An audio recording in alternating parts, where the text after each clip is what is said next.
और अरब में भारी तबाही का संकेत मिल रहा है। अरब धधकने का यह संकेत इजराइल से आया है, क्योंकि इजराइल किसी भी सूरत में नहीं चाहता है कि ईरान परमाणु ताकत से लैस हो जाए, क्योंकि ईरान सीक्रेटली परमाणु कार्यक्रम आरंभ कर चुका है। अब इजराइल फिर से ईरान के परमाणु ठिकानों को नष्ट करना चाहता है, यानी इस बार इजराइल ने हमला किया तो पहले से कहीं ज्यादा बड़ा होगा।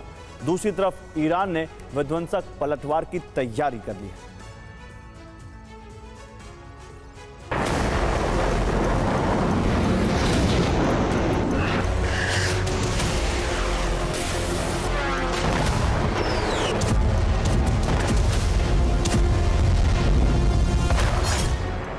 अरब की तबाही का दूसरा दौर कभी भी आरंभ हो सकता है। ईरान को इनपुट मिला है कि इजराइल बड़े हमले की तैयारी में है।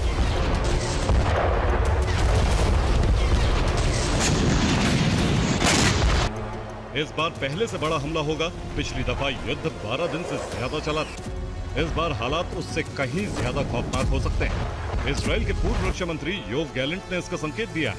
उन्होंने कहा है, इजराइल ईरान के बीच युद्ध का दूसरा दौर शुरू हो सकता है। अगले 48 घंटे में इसका फैसला हो जाएगा कि इजराइल के हमले कितने विध्वंसकारी होंगे।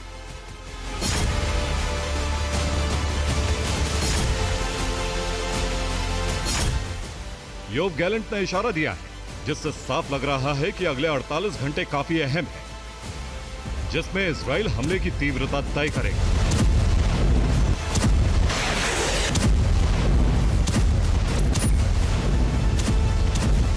अब सवाल उठ रहा है कि इजराइल ने हमले का वक्त अभी क्यों चुना? क्या आने वाले दिनों में कुछ बड़ा होने वाला है? दरअसल मोसाद और पेंटागन का इनपुट है कि ईरान जल्द ही परमाणु कार्यक्रम आरंभ कर सकता है।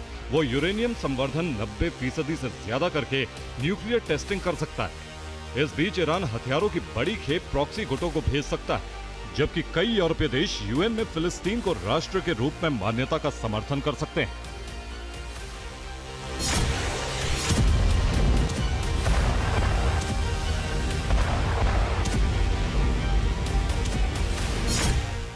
इतना सब कुछ हो, इससे पहले ही इजराइल ईरान में भारी तबाही मचाने की तैयारी में, जिससे ईरान हमेशा के लिए परमाणु विहीन हो जाए या फिर इजराइल की शर्तों पर युद्ध विराम के लिए तैयार हो जाए।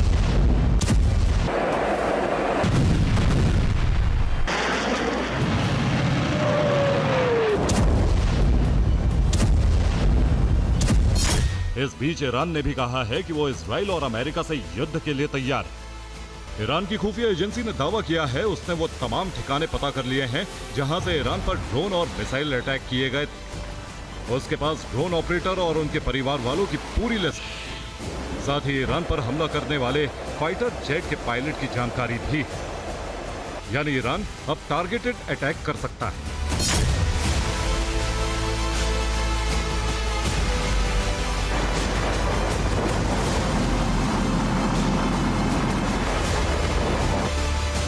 इस बीच यूएन में इजराइल के प्रधानमंत्री बेंजामिन ने साफ कहा है कि अगर फिलिस्तीन को मान्यता मिली तो इजराइल गंभीरता से वेस्ट बैंक, गाजा और गोलन हाइट्स में इजराइल के विस्तार के बारे में सोचेगा।